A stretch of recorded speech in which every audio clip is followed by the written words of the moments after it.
everyone, this is Theme Park Squib and welcome to another show. This will be the last show for 2 whole weeks because I am going on holiday and there's nothing theme park related where I am going. It's an all-inclusive resort. There's probably nothing theme park related there.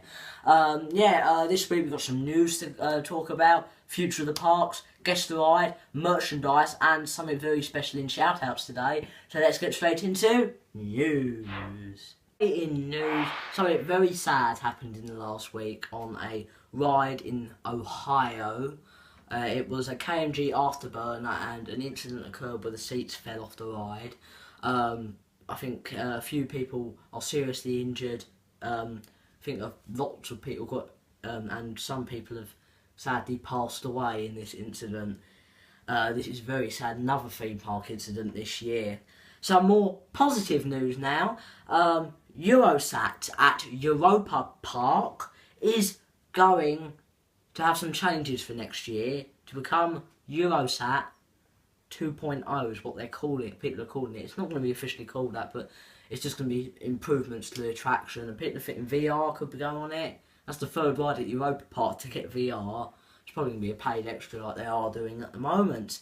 And also, the Slinky Dog Dash roller coaster in Disney's Hollywood Studios has finished construction. The last piece of track, I watched a video on it on YouTube about Disney posted it about the final piece of track getting put in. It looks amazing in Toy Story Land, opening next summer, as we now know, which I told you a few weeks back after the D23 Expo. Also at Chesington World Adventures Resort in Go Ape, they'll be getting the Segway Tours, I think it's called, where you'll go on a Segway. I think it's an hour and a half experience and it'll take you around a track. That is quite a good investment to Go Ape. I think it's something different. A Segway tour. I've never been on a Segway in my life. Be good, but I've never done Go Ape. I've only done one high ropes, which is quite near to me. But it wasn't a proper course. But they're not my type of thing, getting held on by a harness, walking across ropes and zip wires. That's it for this week's news. Let's get into Guess the Ride. Guess the Ride, I will reveal last week's Guess the Ride. Last week's Guess the Ride was Zodiac at Thorpe Park, the Enterprise at the park. I was going to do Enterprise, but it's a bit obvious, isn't it? Enterprise, and it's an Enterprise, so I technically said the title there. But I did do Zodiac because I thought it's an Enterprise, it's different. I went on it once, I don't like it, I felt sick after I came off it. I don't like those type of rides, but I do like other flat rides except that type of ride. And lots of people did get that right.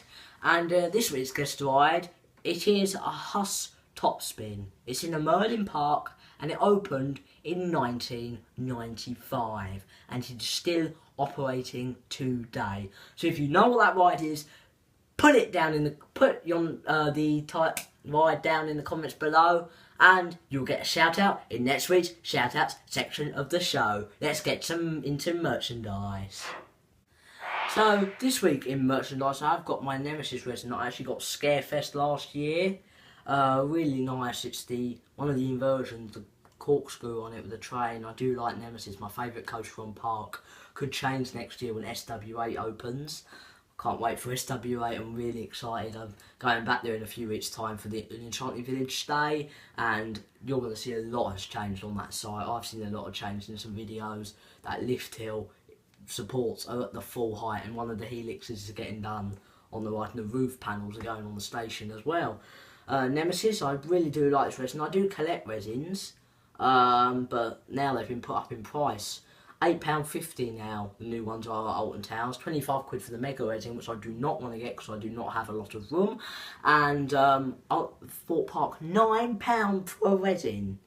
It's quite expensive, and one of them I don't want to get is the puppet from Saw. It's a bit stupid for a ride resin, isn't it? When you can get one for 8 quid, which is the ride drop, which is fantastic.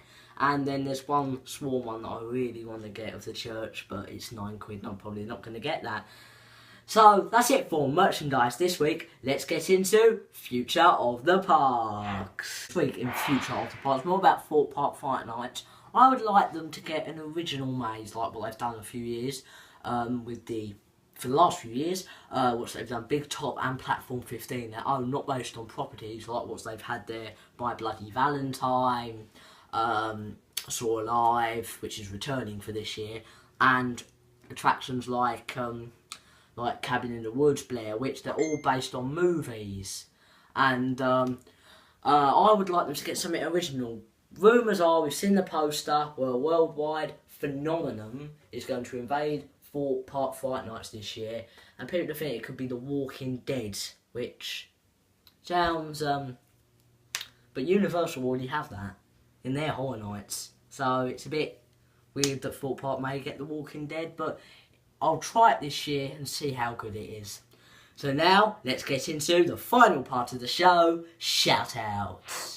Week in shout-outs, first we start with the people who got guessed the ride right. Matthew Paul, well done for getting that right. Man Like Harry P, well done. And Tube Gaming, well done. Hopefully you can get next week's one.